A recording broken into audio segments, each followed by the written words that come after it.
Hello, and welcome to episode 449 of the official EstablishTheRun.com podcast. My name is Adam Levitan, as always, joined by Evan Silva. We are coming off of a very interesting week 3. That's the Lamar Jackson break the slate. Once again, Evan, how's it going? Yeah, it's going pretty well. It was an injury-riddled slate, I thought. A lot of big injuries on offensive lines, to some critical, very key running backs, the Sterling Shepard thing last night. We'll get to all of it. Yes. On today's show, we're going to go team by team through each NFC squad, talking through everything we saw, all the injuries, all the usage, what it all means. Before we get into a reminder that weekly and monthly options for our in-season, aka DFS package, are up on the site right now. This is when it matters the most to have the most reliable data and analysis. And I've been saying it all summer. No one takes projecting how football players will play on Sundays more seriously than us. You get Silva's matchups, showdown analysis, ownership projections, really everything we think you need to win. Also, this podcast is brought to you by our friends at Underdog Fantasy. We just added for subscribers 2 new ranking sets: Underdog for Battle Royale, which is essentially best ball for 1 week. And then we also added Underdog rankings for their Resurrection tournament. Starts in week 6, ends in week 17. A lot of fun doing best ball, snake drafts, obviously throughout the whole season. Use promo code ETR when you sign up for Underdog Fantasy. They will match your first deposit up to $100. Promo code ETR at UnderdogFantasy.com. All right, Evan, let's start with the king of the fake sharps, Cliff Kingsbury and the Arizona Cardinals. I know they've had a reasonably tough schedule. They're 27th in yards per play, and they're dead last, 32nd in yards per play allowed. I mean, one of the worst teams in the league. They got that miraculous 20-0 comeback win over the Raiders on their resume. But, I mean, the team is just bad. And to me, that's the James Conner take. And I know, I didn't feel great about James Conner as a non-explosive player in the third round of season-long drafts. He role is fine. Role, you could say, is good when he hasn't left the game early. But, man, I mean, dude can't even get 3.5 yards a carry. Dude is struggling under the weight of the Cardinals' offense and the lack of efficiency. I think any hope for big James Conner games going forward? And what else did you see from Arizona's game in week 3? Well, I don't think that, he hasn't had the greatest matchups either. I thought it was sort of promising that we saw him get 21 touches and be the clear leader in the backfield. Darrell Williams and Eno Benjamin did both see action in the game. But, coming off that ankle injury, he was able to rebound, and bounce back and be a 20-touch player. Or what do you have now? I guess 16. My fault. Yeah, I mean, but I agree with you. Like, the offense has a lot of problems. The scheme isn't great. It's just, hopefully Kyler can do something to save us each and every week. And, I think that even Kyler has been disappointing from a fantasy standpoint. He's not running. Yeah, he's not running like he used to. And he's going to bounce. He's going to have some – he's going to have some peak moments just because he's such a great athlete. But, I mean, they're trotting out like true scrubs in the pass catcher core behind Marquise Brown. Marquise Brown did show that he can have, that big target game, that he's got that in his range of potential outcomes. Maybe things will get better when DeAndre Hopkins returns, but it's been a real bad start. They're one of the worst teams in the league, no question. Kyler has been outrushed by Joe Burrow from both a carry and yards perspective. I mean, it's crazy how little Kyler is running now. Obviously, that's a major concern for his fantasy outlook going forward. Not that he can't do it, because we know that he can, and so it could pop up at any time. But from a projectable standpoint right now, I mean, going back to last year, I mean, Kyler only averaged like 32 rush yards per game. Daniel Jones was at 27. Like, it's not that Kyler is not Lamar Jackson, Jalen Hurts, Josh Allen. He's just not. I did want to get a quick take on this Greg Dortch thing. Greg Dortch is playing the role that Rondale was supposed to play. In other words, right before the season, as they were getting ready for week 1, Rondale pulls his hamstring. They're like, all right, we'll get Greg Dortch in there. Greg Dortch has played every down in the slot, 16% target share, caught 20 balls for 198 yards and 1 touchdown. I know there's a lot of people out there with Rondale Moore on their bench right now, Evan. I'm a little concerned that maybe Greg Dortch has done enough to kind of turn this into a timeshare with Rondale. But then I'm like, well, Rondale has so much more draft capital. He's so much more athletic. He's so much more explosive. I hope and I think that Cliff will get Rondale once the hammy is ready into that role, which has, again, been really, really good. But what do you think about Rondale Moore and Greg Dortch in season long? Yeah, I think that Rondale will get the role back. I mean, generally coaches adhere to the theory that you don't lose your job due to an injury, and they tend to be pretty good about that. But Kingsbury had his press conference, and he was like, Rondale isn't necessarily going to be back this week, so he's just a stash on season long benches, and it's kind of disappointing. I took a good amount of him in best ball. Yeah. And, it's kind of disappointing or a little frustrating to see Dortch like racking up very PPR viable performances in a role in which that was ticketed for Rondale Moore. Yeah, 100%. I think Rondale would be playing just as well, if not better, than Greg Dortch is playing right now. So kind of unlucky there for Rondale Moore drafters. Let's go to Atlanta. So another huge game for Cordero Patterson. I mean, clearly the dude can play the running back position at the NFL at a really high level.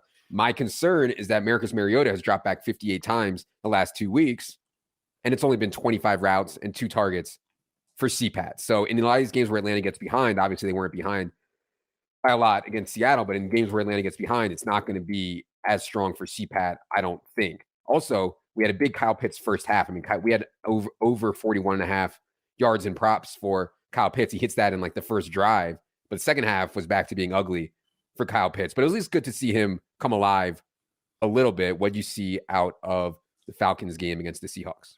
Yeah, the Seahawks defense is real bad, and we're going to be teeing off on that all season long. Marcus Mariota was just hyper efficient.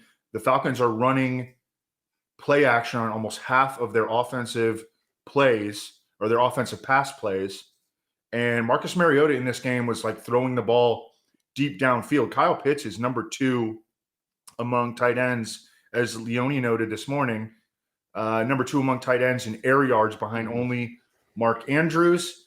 He's going to get big play chances down the field based on the way this team is scheming, because they're being very aggressive vertically, which is not necessarily something that Marcus Mariota has done historically, but Arthur Smith feels comfortable with him doing that. In this game, he averaged 11.5 yards per pass attempt. Yeah, no, for sure. And I do really like Pitts and Drake London just as talents. And so, Mariota is going to get elevated by those guys, I think, at least a little bit. The problem with me for Atlanta is, and why I'd be trying to sell Cordero Patterson, is their next games are against Browns, Bucks, 49ers, Bengals, Panthers. I mean, it's not the easiest stretch coming up here for Atlanta to get leads, and not the easiest stretch for CPAT to run against.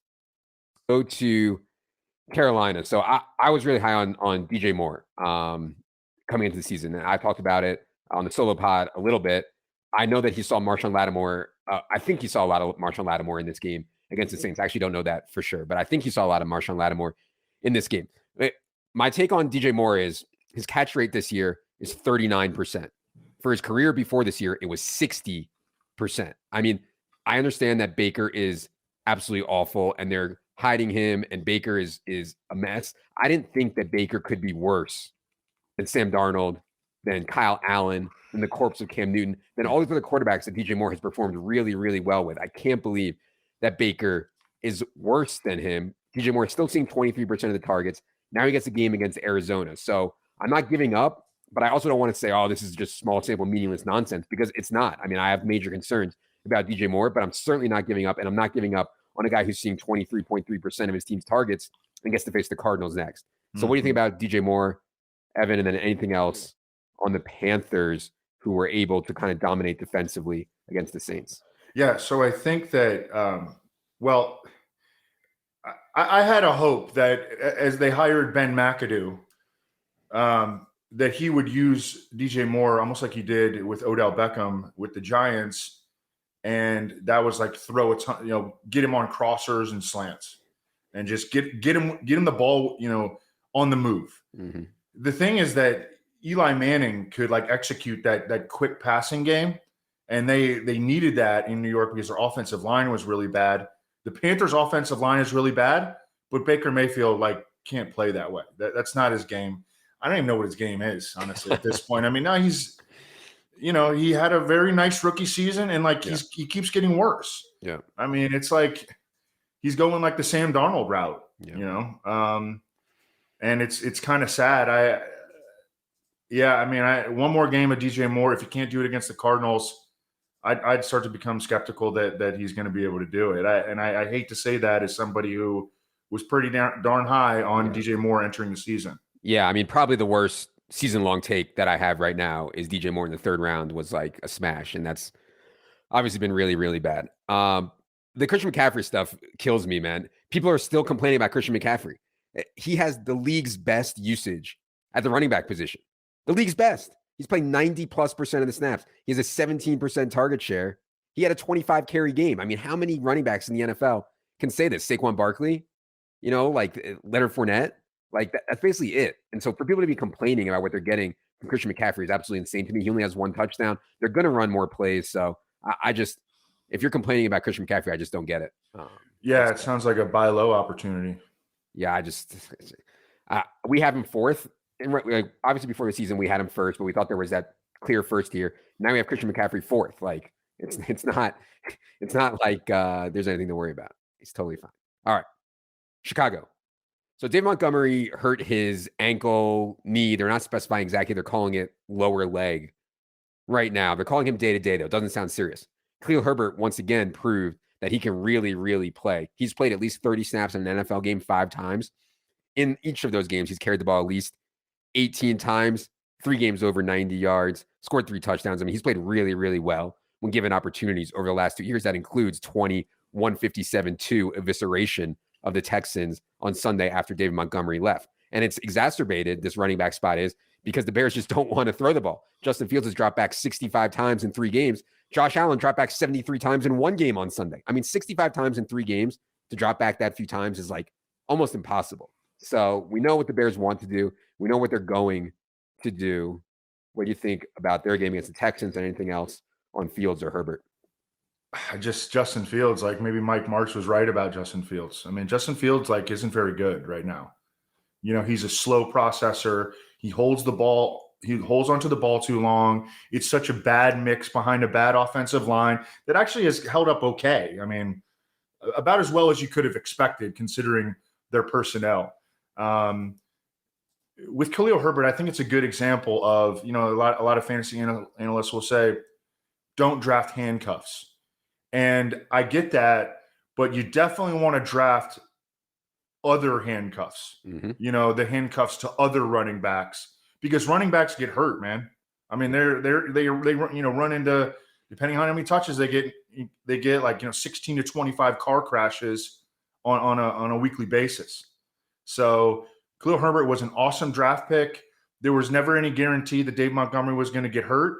It seems to me like he's probably not going to play this week. And if he does not, then Khalil Herbert is going to be, Khalil Herbert is really freaking good. He's really good. Really good. Just one quick point on the injury stuff at running back. Christian McCaffrey is still likely to get hurt this year, but no more likely than any other running back. I just want to put that point out there one more time. I know a lot of people are probably asking, can I drop Darnell Mooney? I think I would actually rather hold Kadarius Toney right now than Darnell Mooney if you're looking for a cutoff of where to have it. I mean, I just don't see it on Darnell Mooney with the way the Bears are playing right now. If you had Darnell Mooney in season long, Evan, would you be okay dropping him, or what do you think?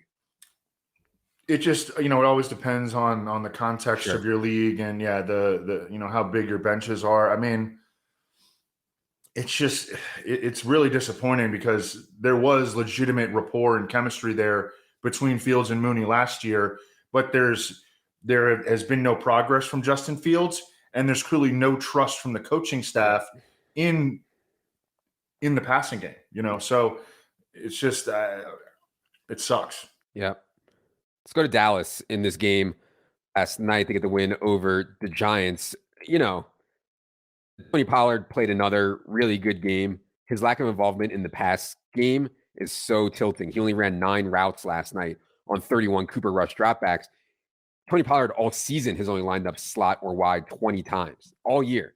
So, he needs to have really big, really efficient rushing games. And he does that because he's so good. And he's also closing the gap on Zeke in terms of their carry share on a week-to-week basis. The other note that I had here is that Dak, there was some like light rumors. Dak says he might be able to play week 4. I'm still like super skeptical on that for sure. But what'd you see out of Dallas's win up in New York last night? Yeah, Dak had a quote today I saw that said he's not playing this week, but he's targeting week 5 against the Rams. Okay. Yeah. So, yeah, I mean, the thing with Pollard's really good, and I think Zeke is running well. He clearly does not have the big playability that does Tony Pollard, but Ezekiel Elliott looks really good between the tackles right now. Got in the end zone last night. Cooper Rush, you got to give hats off to him. Mm-hmm. I mean, he's been around a while. He was actually on the Giants for a minute. He's gotten cut several times. He's playing really well. Is he now 3-0 as a starter? I think so. Yeah. That's pretty nice. Yep. He's not going to light it up, but he's clearly playing well enough to get the ball to CeeDee Lamb so that he can remain a significant fantasy factor. And he had a really bad drop of, I think it would have gone for 6 early in this game. If you guys didn't see it, probably the worst drop I've ever seen from a wide receiver. It was really bad. It was really bad. But he came back, and resilience. I mean, he bounced back and he played an awesome game. He had a sick touchdown catch here. Mm-hmm. Yeah, he's had some hands issues, no question. But man, he really can ball. And I think that where we were on him coming out of week 1, where he had that really bad week 1 game, they lost Dak Prescott. Like, I feel a lot better about CeeDee Lamb right now. And Noah Brown has been productive, and he's never been productive in his entire football playing career, even including Ohio State. Yeah. Yeah. I mean, Cooper Rush clearly, can get the ball, and he has a home game against Washington here in week 4, certainly a reasonable spot there. Michael Gallup was not able to come back for this game. We had him projected in. There was expectation he was going to play. They scratch him on Monday morning, but I still think Michael Gallup is close, and I kind of like having him on benches, on teams, on season-long teams, get Dak back, get Michael Gallup in that Noah Brown role, and he'll obviously, I think, be a better fit than Noah Brown is. Let's go to Detroit. Man, the tilt on this game was massive for #RestoreTheRoar, #Our Lions. I mean, they blew a 10-point fourth-quarter lead in ridiculous fashion, and it's also frustrating the way that they handled DeAndre Swift. DeAndre Swift hurt his ankle in week 1. They don't really give him a rest. He practices. He plays in the games. He continues to get banged up. Craig Reynolds is in there, and then he hurts his shoulder. Now they're saying, okay, fine. We're going to shut down DeAndre Swift for a couple weeks. I would not expect to see DeAndre Swift until after the Lions bye, which I believe is in week 6. And so obviously Jamal Williams is one of the premier waiver ads of the week, especially when they have a home game against the Seahawks coming up. Evan, what did you see out of the Lions just painfully blowing that game against the Vikings? Yeah, they're doing what they did last year again, and that's losing all these damn close games, and they're going to be in a lot of close games this year because they're going to give up a lot of points and they're going to score a lot of points. For our Lions to hit this win total over, and I still feel all right about it, they got to start to close out these games. Yeah. I have to give a shout out to my buddy from college, Kellen. He's in the Discord. He's like, because we have like a text thread and we, do some betting ideas and stuff. And he was the one who came up with the idea to do Jamal Williams 100-1 to lead the NFL in rushing touchdowns. And he's all texting me. He's like, you got to say something. We're talking about it in the Discord. Because it went from 100-1 to 14-1. Jamal Williams now has 4 rushing TDs, and DeAndre Swift is going to be out for some time. So shout out Kellen. It was his idea. Yeah, I guess I stole it. I didn't know that you can steal betting ideas, but I learned that from Daigle last year. So, hopefully we get that. But it looks like Swift is definitely going to miss this week and probably 2 weeks. Yeah.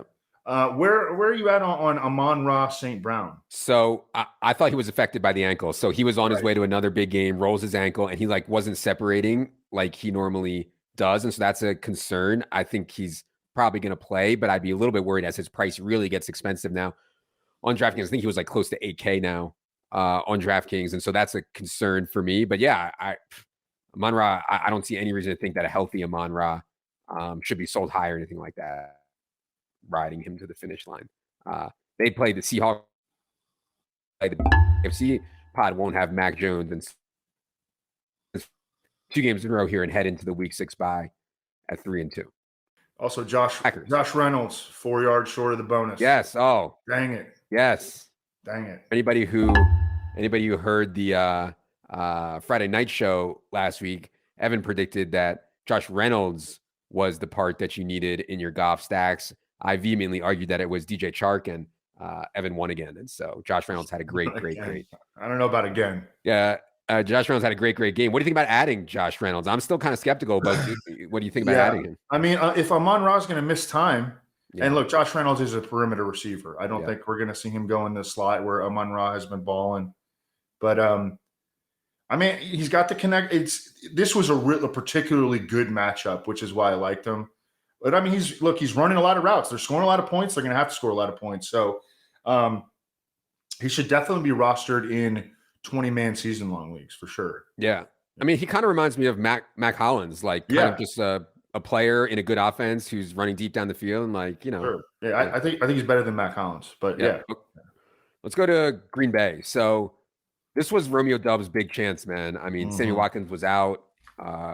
Christian Watson was out. I mean, they were desperate. They were playing this Tampa team, which funnels action to the air. And Romeo Doubs took advantage. 34 routes on 36 dropbacks, leads the team in targets with 8, has a really, really good game. I mean, Romeo Doubs is now the second betting choice to be the offensive rookie of the year. I think the question is, has he earned Aaron Rodgers' trust enough to be a full-time player going forward, even when Christian Watson gets back, even if Sammy Watkins gets back, et cetera, et cetera? What's your long-term outlook on Romeo Doubs now and anything else you saw from the Packers? Yeah, and shout out to Wiggins, who was very high on Romeo Doubs this week. This was not a good matchup. It wound up being even lower scoring than it was forecast to be, and it was forecast to be one of the lowest scoring games on the slate. After the game, and I think that this is big for your sort of rhetorical question about whether Aaron Rodgers trusts Romeo Doubs. After the game, Matt LaFleur was talking about how Romeo Doubs was just winning against man coverage. And the Packers are going to get a lot of man coverage because teams don't trust their receivers, or they don't think much of their receivers. Yeah, don't fear them, yeah. Yes, they don't fear them. So they're going to get a lot of man coverage. And, if a dude is winning against man coverage, and Allen Lazard, he can win with size, but he doesn't really beat man coverage. If a dude can win against man coverage, Aaron Rodgers is going to throw him the ball. Yeah. So, and I think in this perfect 8 of 8 for 73 and a TD, I think Aaron Rodgers is going to be throwing him the ball. Yep. Yeah. I mean, Romeo Doubs should not be on any waivers. I doubt in any serious league he was ever been on waivers, but he definitely should not be on waivers now. I'm certainly intrigued by Romeo Doubs' long-term outlook. We also did the awards show. We talked about Offensive Rookie of the Year a bunch. If you guys can check that out, it is on the site if you are an in-season subscriber. Rams. The Cam Akers thing keeps happening, man. I mean, week 1, he was clearly in the doghouse, 19% of the running back carries. Week 2, 60% of the running back carries. Week 3, Cam Akers gets 75% of the running back carries. A little disappointing for me because I thought Darrell Henderson was a really good 0 RB candidate for season long, but he's getting iced now by Cam Akers, at least as a runner. In the past game, they're still using Darrell Henderson. Plenty. Kind of an ugly game here for the Rams against the Cardinals. What do you see out of the Rams? Their offense still is just not, it's not firing on all cylinders at all, whereas it was for most of last season. Their offensive line isn't as good. Akers was okay here. I mean, he did lose a fumble. They don't really have a vertical threat right now in their offense. Obviously, the going has been slow for Allen Robinson, who went 2 for 23 on 5 targets here. I don't know. In order to raise our expectations for really anybody within the Rams offense, they're going to have to just show the improvement because they've come out real slow. They're not remotely what they were doing last year. Yeah, certainly do not look explosive whatsoever. And I think the run game is kind of broken. I didn't give the Cam Akers stat because I'm excited about playing Cam Akers at all. The run game is, I don't think it's going to be efficient whatsoever. And Akers is going to lose pass down work to Darrell Henderson. So it's not like I'm excited about him at all. Vikings. I'm a little disappointed that Irv Smith didn't play more. Irv Smith only 25 routes on 42. Kirk Cousins dropbacks. I mean, he's so far removed from the finger issue now. I wish he was playing every snap like Kevin O'Connell used Tyler Higbee when he was with the Rams, but he's not right now. Irv Smith is earning targets, though, 6 targets on just 25 routes run. The big news, of course, though, was Dalvin Cook hurting his shoulder. Dalvin Cook has a long history of shoulder issues. He's used to popping it out, getting it back in, et cetera, et cetera. I assume that's what's going on here, but he seems likely to miss some time. I assume Alexander Mattison is owned in most leagues. If he's not, he should, of course, be added. We have a big history of Alexander Mattison balling out as a full-time back. What did you see out of Minnesota's comeback win over the Lions? Yeah, I just wanted to note that I saw Dalvin Cook's injury referred to as a dislocation of his shoulder, which aligns with your, you characterizing him like popping it in and out. I remember the reason that he didn't go in the first round of the draft coming out of Florida State was because he had 2 shoulder surgeries in college, and he's had at least one in the pros and probably multiple. Yeah. So this is a troubling injury. I guess you could say it's one that he's played through, but it's also one that is clear. It's not going away. Yeah. He's probably, when he's 45, he's going to be waking up having shoulder pain, at night. I mean, this is rough. This is a long history. Alexander Mattison is an absolute baller. The Vikings offensive line has looked really good this year. It's been one of the strengths of the team. Christian Darrisaw, their first round pick from a couple years back, is balling out at left tackle. The passing game, we need to address Justin Jefferson. Yeah. Is the big story here. And I saw a nice breakdown from Rich Gannon on him. Rich Gannon, a great analyst, not just one of these talking head guys. And he broke down how Justin Jefferson, he thought that it was partially, they are breaking in a new offense. Kirk hasn't played well in the last 2 games. He played really well in the first game, hasn't played well in the last 2 games. But there is some blame that lies with Justin Jefferson. He is not finishing his routes, and he's getting pushed around a lot. Now, he did face Darius Slay in week 2. Mm-hmm. And this past week, Jeff Okudah, who, he's a top 5 pick, tore his Achilles. He's made a great recovery. He had an awesome game against Justin Jefferson. But teams are beating him up close to the line of scrimmage. He isn't finishing at the top of his routes. And he also,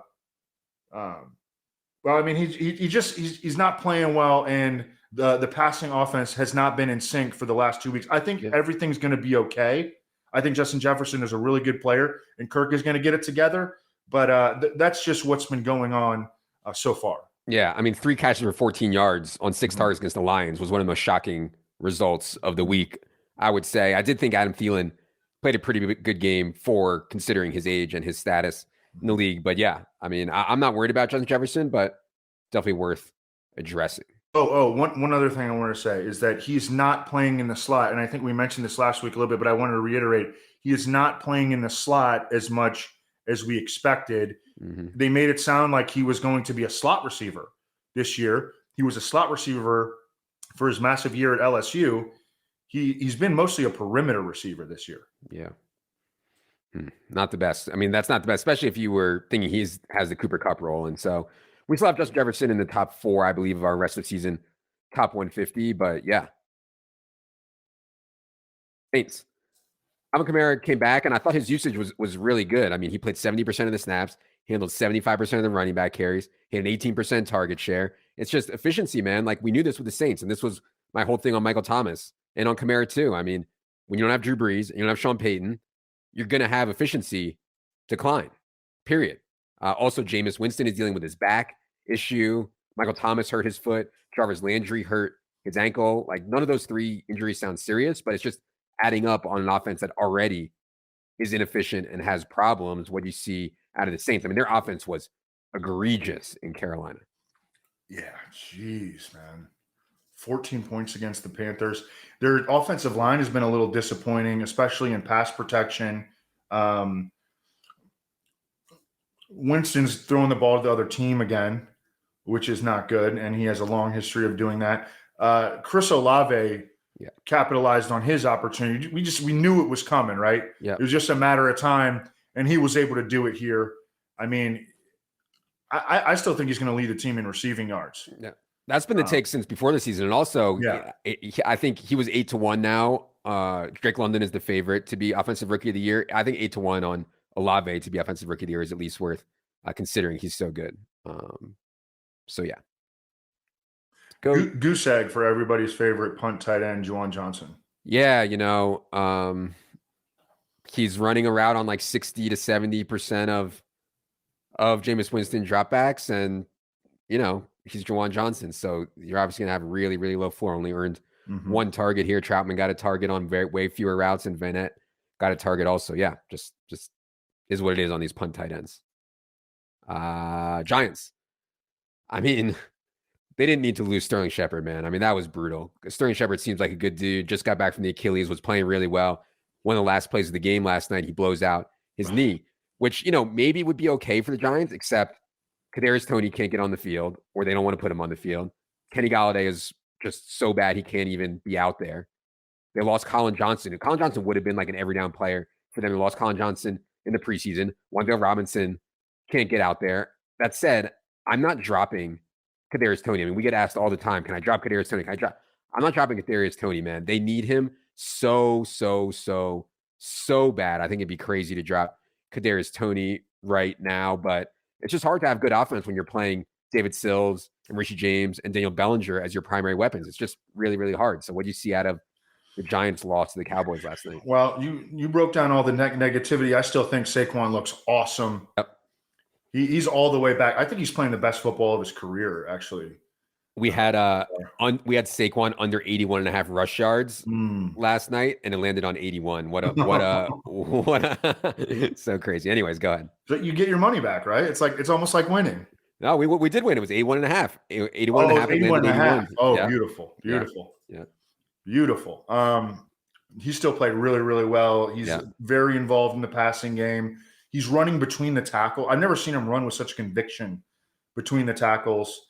He just has like full confidence right now. The big playability is there.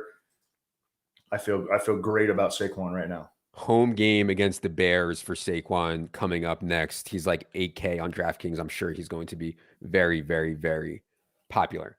The Eagles, favorites now, I think, come out of the NFC. I mean, Jalen Hurts' improvement as a thrower, and I'm no football guy, man, but you're like blind if you can't see how much better Jalen Hurts has gotten as a thrower. He's now 5th in passer rating. He's 6th in QBR. He's 9th in completion percentage, and he's running 12.5 times a game. I mean, this is the stuff that fantasy dreams are made of. We knew this was in his range of outcomes with A.J. Brown getting there and making a huge difference. Devontae Smith, the Heisman Trophy winner and baller, and the league's best pass blocking offensive line. So I'm just excited for the Eagles pass game, what you see out of their easy win. I mean, they kind of took their foot off the gas in the second half, but easy win over the Commanders. Yeah, I saw some projection models so far, and they have, obviously the Bills as the favorites to win the most games in the NFL this year, but the Eagles are forecasted to win the most games in the NFC. Yeah. And at this point, that should really surprise no one. Yeah. Because they're freaking awesome. I mean, I'm old enough to remember the fans wanting to drive Howie out of town, but he had a killer offseason, and winning the offseason doesn't always translate. And Devontae Smith came through with that big game you'd been hoping for. Yeah, so that was really nice to see there. AJ Brown is just balling out of control. Dallas Goedert with a solid game. This offense is everything we hoped it would be and more. Based on rest of season win totals, the Eagles also have the easiest schedule in the entire NFL. I mean, their next 3 games are Jaguars. There's 5 games: Jaguars, Cardinals, Cowboys, Steelers, Texans. I mean, they're going to win so many games this year. I mean, the schedule is so soft and they're just so good. Let's go to San Francisco. So, yeah, I think people have been underrating Jeff Wilson. And I get that he doesn't have a huge pass game role. He can catch the football, though. He played 41 snaps in that game against Denver. Jordan Mason played 5. No other running back even got a snap. So, I mean, Jeff Wilson has a feature role in a really efficient or can be an efficient run game. I think Jeff Wilson's underrated. Also, George Kittle made his 22 debut, played 91% of the snaps, 27 routes on 33 dropbacks, 17% target share, solid. Concern, Trent Williams now hurt his ankle, one of the best linemen in the entire league. He's going to be out a few weeks. Yeah. Evan, what you see out of San Francisco's loss to the Broncos on Sunday Night Football? I'm worried about this offensive line right now because they don't have any good offensive linemen left. They entered the season with concerns at all three interior spots.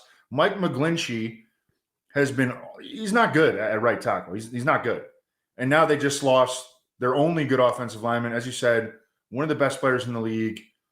And he's going to be out 4 to 6 weeks. We know about high ankle sprains. We hate these injuries. Now offensive linemen can come back from them better than can skill position players. But, I mean, this dude's going to be out a month or more. Mm-hmm. Jimmy Garoppolo was really bad in this game. I think they're going to have to give the ball to Debo as a runner, more like just manufactured touches, because the pass protection is going to be problematic for the foreseeable future. One thing Matt Barrows noted in his post-game write-up, longtime 49ers beat writer, after Trent Williams went out, Colton McKivitz goes in at left tackle. George Kittle is on the line blocking. Okay? He's not running routes anymore. He's helping Colton McKivitz block at left tackle in place of Trent Williams. Yeah. That's going to be a big concern for George Kittle going forward. Yeah.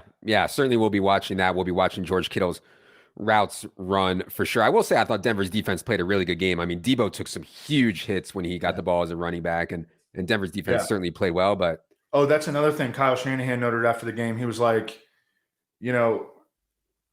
we're not surprising anybody anymore with the Debo running the ball stuff. Yeah. We're not surprising anybody anymore. They know it's coming. Yeah. Big game against the Rams this week for San Francisco. They'll play that game at home. Seattle. I don't know, man. I mean, I find it funny, or at least ironic, that everybody was begging Seattle and Pete Carroll to throw the ball more when Russ Wilson was there. And he hated doing it so much that he traded Russ Wilson away. But now they have Geno Smith. They're like opening it up big time. I mean, Geno Smith is chucking the ball all over the field. I mean, the volume on DK Metcalf and Tyler Lockett, it's not efficient volume. It's not great volume, but it's a lot of volume. They're throwing the ball a ton. Also, Travis Homer hurt his ribs in this game, which allowed Rashad Penny and Kenneth Walker's role to expand at least a little bit. What did you see out of Seattle's game against the Falcons? Yeah, well, you kind of covered it there with the passing game. I think the running game is interesting. The backfield is interesting because, like, Rashad Penny is good. And people wanted to write him off because they drafted Kenneth Walker in the second round. People were taking Kenneth Walker as the number 1 overall player in dynasty rookie drafts. That's not looking very good right now, is it? And I know we're 3 games in, okay? But to take him over some of these rookie receivers, it's looking really bad right now. Yeah. Just generally in dynasty, I think you want to build through wide receivers anyways. That's a story for another day. Yeah, that's a story for another day. A lot of the boomer dynasty players like to build through bad running backs on bad teams, with no receiving profile. Kenneth Walker, I'm sure he's going to have a fine career, but I think that there is plenty of reason to believe that Rashad Penny is better than him right now. I did play one. I had 8 tournament teams. I did use Rashad Penny on one of those teams, and so I thought it was fine. I thought I got kind of what I expected out of Rashad Penny in that game, but they were certainly ceiling for more. Tampa Bay. So obviously this week they'll get Mike Evans back. This past week, though, I mean, the receiving core was just laughable. I don't think Godwin's going to be back. The report from Jake Glazer is that Julio has a PCL injury in his knee. Certainly not good there. Everything goes through Lenny. I mean, 117 snaps the last 2 weeks for Lenny is ridiculous. Rashad White's played 15. No other running back has even gotten a snap. Lenny's role is incredible. When they get efficient again, if they get efficient again, Lenny is going to go absolutely nuclear if he sustains this role. What did you see out of the Bucs game against the Packers? Well, the Russell Gage best ball shares got some production here. Yeah. They threw the ball a lot more than they had in the first couple of weeks, and I guess that's nice. The receiver core is just still so problematic. I don't think Tom Brady's at the top of his game. The offensive line is problematic. He scored 12 points. Okay. It's just it's a night and day difference from last season. And that we have to lower Now, Mike Evans is going to be back this week. Yep. So that's going to help. He should be an absolute target vacuum. But we have to lower expectations for the majority of players in the Tampa Bay offense because it's not the same. Bucks play the Sunday night football game this week against the Chiefs, so everybody's going to get to see a huge game, Brady versus Mahomes. Hopefully, they can do something more efficient. Then they get the Falcons at home. Okay, those are potentially 2 get-right spots. Last thing we're going to do here today on the NFC is the Washington football team. We had unders on all the Washington football team stuff, mostly because we expected their plays to regress and Carson Wentz's efficiency to regress even more. They did get another 74 plays off, did Washington. I mean, they're playing fast. They're playing throw happy.